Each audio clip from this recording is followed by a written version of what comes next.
நம்ம சொந்தங்கள் அனைவருக்கும் வணக்கம். நம்ம இன்றைக்கி சூப்பராக பேக்கரி ஸ்டைலில் மொறுன்னு வெங்காய பக்கோடா போட போகிறோங்க. அதுக்காக தான் வெங்காயம்லாம் எடுத்து வச்சுருக்கோம். நல்ல பெரிய சைஸ் வெங்காயம் மாதிரி எடுத்துக்கோங்க. இது எல்லாத்தையுமே நம்ம உரிச்சிட்டு அரைவட்ட வடிவில் நம்ம நறுக்கி எடுத்துக்க போகிறோம்.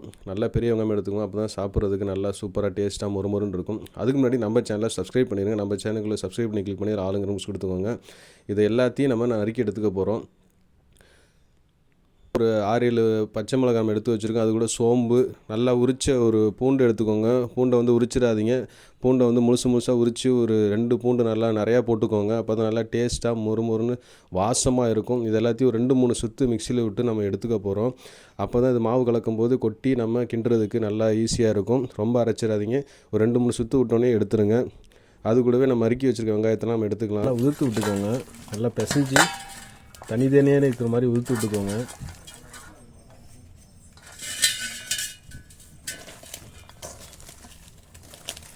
இதேமாதிரி நல்லா உதிரி எடுத்து விட்டுக்கோங்க.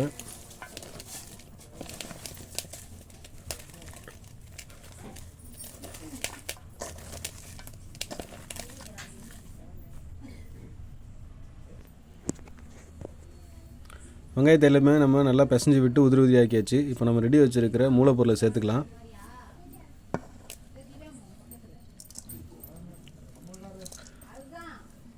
சின்ன அரைச்சி வச்சுருக்கிற உதறி வச்சுருக்கிற எல்லா வித மூலப்பொருளையும் இதில் போட்டு நம்ம கலந்து விட்டுக்கலாம். இப்போது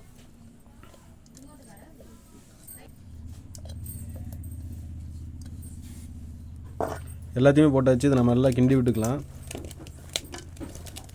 எல்லாத்தையும் நல்லா ஒன்றா கலந்து விட்டுக்கோங்க. ஓரளவுக்கு நம்ம கலந்து விட்டுக்கிட்டாச்சு. இப்போ நம்ம மாவு மசாலா எல்லாத்தையும் ஒன்றா போட்டு இதில் கிளறி விட்டுக்கலாம். இப்போ வந்து நம்ம பக்கோடா போடுறதுக்கு எல்லா வித மாவையும் கொட்டி சூப்பராக இதில் ரெடி பண்ணிடலாம். மாவு நம்ம மிளகாய், பூண்டு, சோம்பு எல்லாத்தையும் நம்ம உதிரியாக அரைச்சி எடுத்து வச்சுருந்தோம். குறைன்னு அதில் போட்டு கலந்தாச்சு. இப்போ தேவையான அளவுக்கு நைஸ் உப்பு சேர்த்துக்கிறோம். தூள் உப்பு தேவையான அளவுக்கு நம்ம அரிசி மாவு சேர்த்துக்கிட்டாச்சு.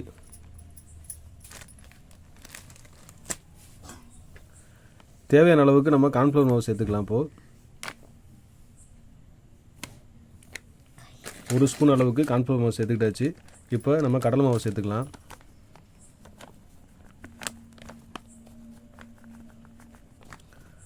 $200 அளவுக்கு நம்ம கடலை மாவு சேர்த்துருக்குறோம்.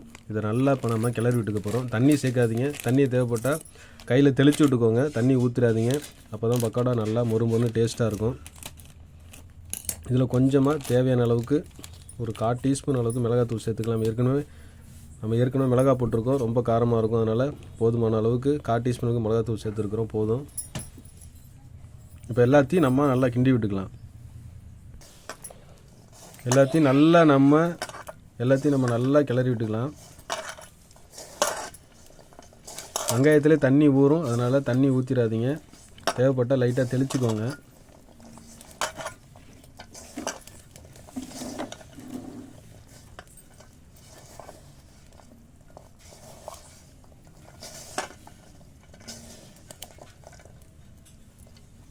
லைட்டாக தண்ணியை தெளித்து கிண்டி விட்டுக்கோங்க. அப்போ தான் கரெக்டான அளவுக்கு வர இருக்கும்.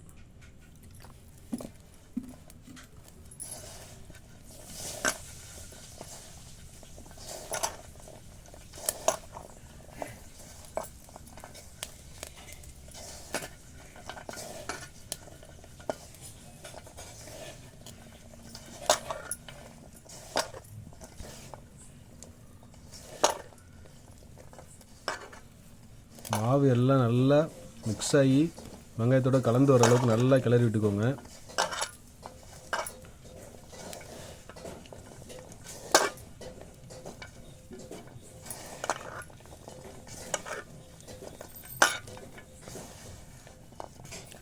இது கூட இன்னும் கொஞ்சம் நம்ம கடலை மாவு சேர்த்துக்கலாம். வெங்காயம் நிறையா இருக்குது. அதனால் இன்னும் கொஞ்சம் கடலை மாவு நம்ம இதில் சேர்த்துக்கலாம்.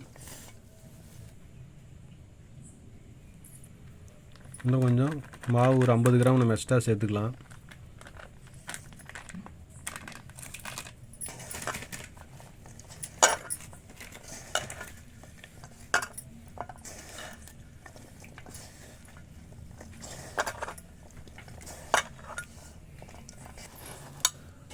மாவு நல்லா நம்ம கிளறி விட்டு கட்டாச்சு. இப்போ வந்து நம்ம பெருங்காயத்தூள் வந்து கொஞ்சமாக சேர்த்துக்கலாம். இது வந்து செரிமானத்துக்கு நல்லது. இது வந்து நம்ம ஆயில் ஐட்டமாக சாப்பிட்றப்ப பெருங்காயத்தூள் சேர்த்தா சீக்கிரமாக செரிமானம் ஆகும். அதுக்காக பெருங்காயத்தூள் கொஞ்சம் சேர்த்துக்கலாம்.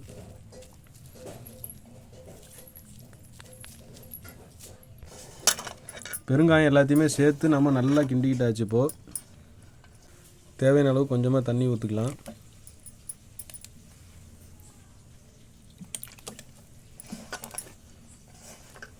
அவ்வளோதாங்க, சூப்பராக வந்து பக்கோடாவுக்கு தேவையான மாவு வெங்காயம்லாம் சேர்ந்து கலந்து மிக்ஸ் ஆகி நம்மளுக்கு மாவு கிடச்சிருச்சு. இப்போ நம்ம எண்ணெய் சட்டி சூடானதுக்கப்புறம் எண்ணெயை ஊற்றிட்டு சூப்பராக மொறுன்னு பேக்கரி ஸ்டைலில் பக்கோடா போட போகிறோம். வாங்க, இதை எடுத்துகிட்டு போயிட்டு நம்ம சூப்பராக இப்போ வந்து பக்கோடா போட்டுடலாம். விறகடுப்பை பற்ற வச்சு சூப்பராக இப்போ நம்ம வந்து எண்ணெய் சட்டியை வச்சாச்சுங்க. சட்டி சூடானதுக்கப்புறமா இப்போ நம்ம சன்ஃப்ளவர் ஆயிலை ஊற்றிக்க போகிறோம்.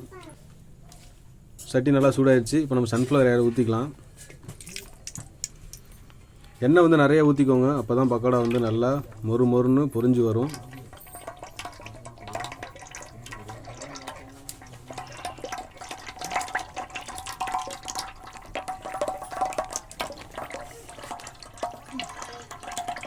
நம்ம 1 லிட்டர் அளவுக்கு சன்ஃப்ளவர் ஆயில் ஊற்றிருக்கோம். எண்ணெய் வந்து நல்லா சூடாகட்டும். சூடானதுக்கப்புறமா நம்ம எடுத்து வச்சுருக்கிற பக்கோடா மாவை இதில் போட்டு சூப்பராக பக்கோடா போட போகிறோம். எண்ணெய் வந்து நல்லா சூடாகட்டும். எண்ணெய் சூடாகிடுச்சானு போய் செக் பண்ணிடலாம். அதில் இருக்க ஒரே ஒரு பீஸ் எடுத்து நம்ம இதில் போட்டு பார்க்கலாம், எண்ணெய் சூடாகிடுச்சா இல்லையான்னு. ஒரு சின்ன பீஸை போட்டு செக் பண்ணிக்கலாம். எண்ணெய் நல்லா சூடாகிடுச்சு. பக்கோடா போடுறதுக்கு நல்லா ஹீட் ஆகிடுச்சு. இப்போ நம்ம மாவை கொஞ்சம் கொஞ்சமாக எடுத்து இதில் போடலாம். பக்கோடா பார்த்துக்கு சூப்பராக இருக்குங்க பார்க்குறதுக்கு. நம்ம இப்போ கொஞ்சம் கொஞ்சமாக எடுத்து மாவு இதில் போட்டுடலாம்.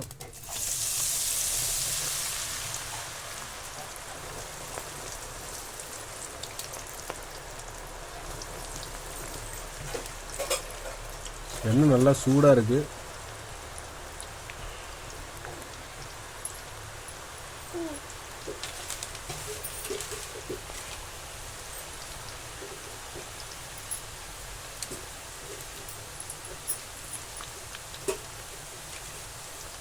எண்ணெய் நுரெல்லாம் அடங்கி இப்போ தான் அங்கே தெரியுது.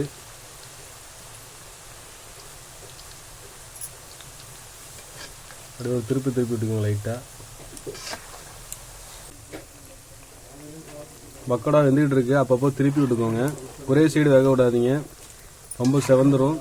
நல்லா செவந்ததுக்கப்புறம் பொன்னிறமாக செவந்ததுக்கப்புறம் தான் நம்ம எடுக்கணும். இது நல்லா வேகட்டும். அப்பப்போ கொஞ்சம் கொஞ்சம் நீங்கள் திருப்பி விட்டுக்கோங்க.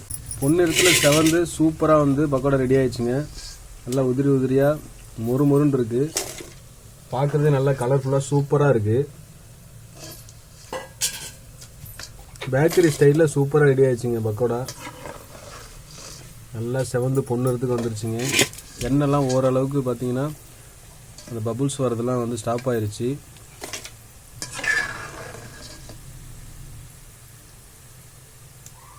பேக்கரி ஸ்டைலில் சூப்பராக செஞ்சுருக்கோம். டேஸ்ட்டும் அப்படியே வேறு லெவலில் இருக்குங்க சாப்பிட்றதுக்கு.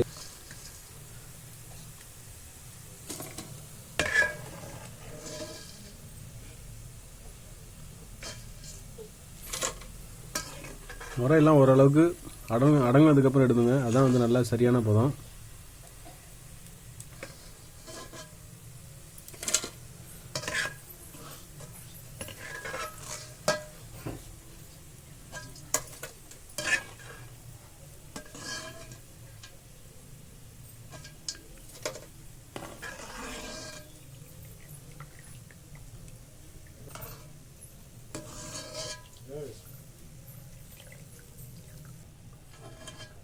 சூப்பராக போட்டு நம்ம பக்கோடா எடுத்தாச்சுங்க.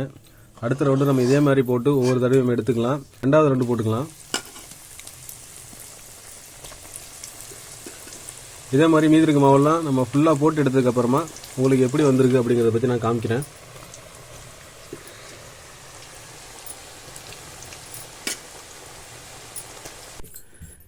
எல்லா பக்கோடையும் போட்டு நம்ம சூப்பராக எடுத்தாச்சுங்க. பார்க்குறதுக்கே கலர்ஃபுல்லாக சூப்பராக இருக்குது. மேலே கருவேப்பிலை பொரிச்சு அப்படியே போட்டிருக்கோம். பேக்கரி ஸ்டைலில் சூப்பராக மொறுன்னு பக்கோடா ரெடி ஆயிடுச்சுங்க. நல்லா கலர்ஃபுல்லாக இருக்குது, நல்லா மொறுன்னு இருக்குது. சாப்பிட்டு பார்த்தா டேஸ்ட்டு வேறு லெவலில் இருக்குது. இதே மாதிரி நீங்கள் வீட்டில் செஞ்சு பார்த்துட்டு டேஸ்ட் எப்படிங்கிறத பற்றி கமெண்ட் பாக்ஸில் தெரியப்படுத்துங்க. இந்த வீடியோ பிடிச்சிருந்தால் லைக் பண்ணுங்கள், ஷேர் பண்ணுங்கள், கமெண்ட் பண்ணுங்கள். நம்ம சேனலை மறக்காமல் சப்ஸ்கிரைப் பண்ணுங்கள். நம்ம சொந்தங்கள் அனைவருக்கும் நன்றி, வணக்கம்.